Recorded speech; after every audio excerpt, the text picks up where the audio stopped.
sa buhay natin na marapat lamang na ating ipahayag. Hello? Amen. Dahil lagi kong sinasabi kung gusto nyo makaranas ng mga himala, mga pagkilos ng Diyos sa inyong buhay, never na mapagod kayong magpahayag sa ginagawang yan ng Diyos sa inyo. Hello? Amen. Amen. Napakalagay yan mga kapatid. Nagkaroon kayo ng idea. Oo nga pala. Next time yan, marami na magpapatotoo. Bakit gusto mo mapagpahala ka? Ipagmalaki mo si Jesus. Diba? Ang sino man nagmamalaki sa akin, sarap ng tao, ipagmamalaki ko rin, sarap ng aking Ama. The favor will all the more flow in your life because you are so proud of this God who is continuously blessing you. Amen? Amen. Hallelujah. Palaman natin si Lord. Glory to God. Gagawin natin yan hanggang sa muling pagbabalik ng Panginoon. And pangatlo mga kapatid, ganito po ang sabi dito sa talata natin. Hindi po lamang we worship Christ by remembering Him. We worship Christ by proclaiming Him according to our text, but also we worship Christ by nourishing in Him. Sinasamba din natin si Kristo. The mere fact, yung pong Lord's Supper, it's about the eating and the drinking. Therefore, may kabusugan na nagaganap. So therefore, we can say that it's about the Lord that we are taking and we are being nourished. Nabubusog ka kay Jesus. Sino ang gustong mabusog kay Jesus? Amen. Okay. Alam niyo po ba ang teaching ng kabusugan kay Lord? Medyo malalim din. Sa si Brother Mar. Malalim. Katulad ni Brother Mar, malalim. No? Titingnan po natin. Kasi po, sabi po dito, yung Lord's Supper, sabi nga dito sa talatang 16, the cup of blessing that we bless is it not a participation of the blood of Christ? The bread that we break, is it not a participation in the body of Christ? In other words, when we are doing the Lord's Supper, we are eating the bread and this wine, drinking the wine, that symbolizes His body and His blood, and therefore, through that, we are receiving nourishment, kabusugan. Now, titignan po natin ang katotohanan ito. Nung akin pong inaanalisa ang bagay na ito, may nag-remind po sa akin na gustong-gusto kong talata na si Jesus mismo ang nagturo. Siguro nabasa nyo na po yan. No? Actually po, may 5 katotohanan po ako isi-share sa inyo regarding kung paano tinuro ng Panginoon patungkol sa mabusog siya tayo sa Kanya. Kasi, paano ba tayo mabusog? Paano ba natin kakainin si Jesus? Diba?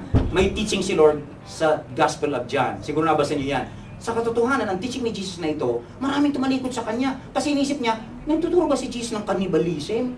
Sabi mga, di ba doon sa chapter na yon, nagsitalikod yung maraming tao dahil di nila maarok, ang lalim. No? Kaya nga, titignan natin na ang tinutukoy ni Jesus ay spiritual na katotohanan. Titignan po natin dito. John chapter 6.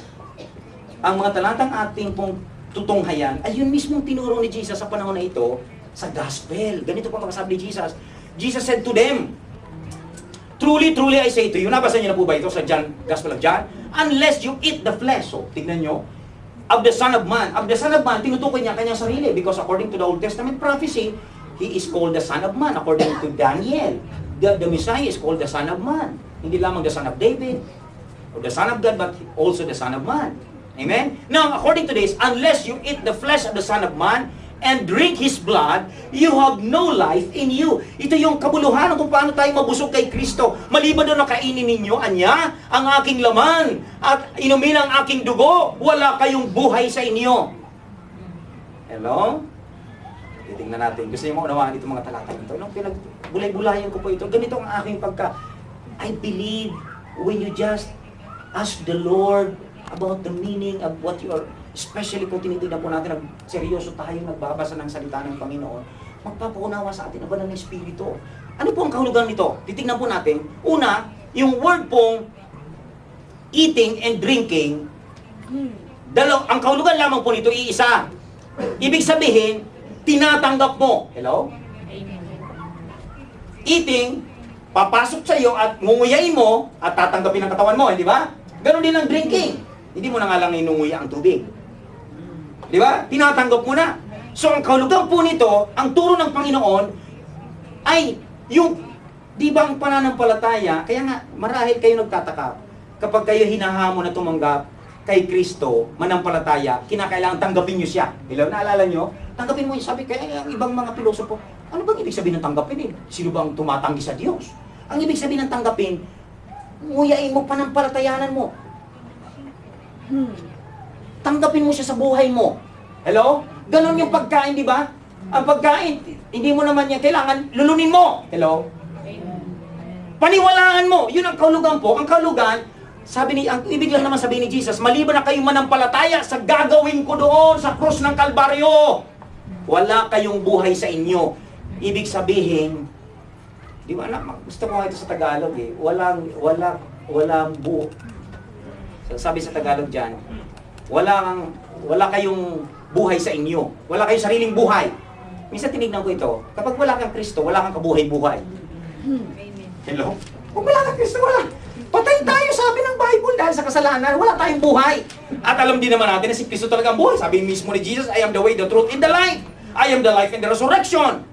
Hello? So therefore, si Jesus ang buhay. Kaya nga pag si Jesus pinampalatayanan natin, yung ginawa niya doon, yun ang nangyari sa atin kung bakit tayo naligtas.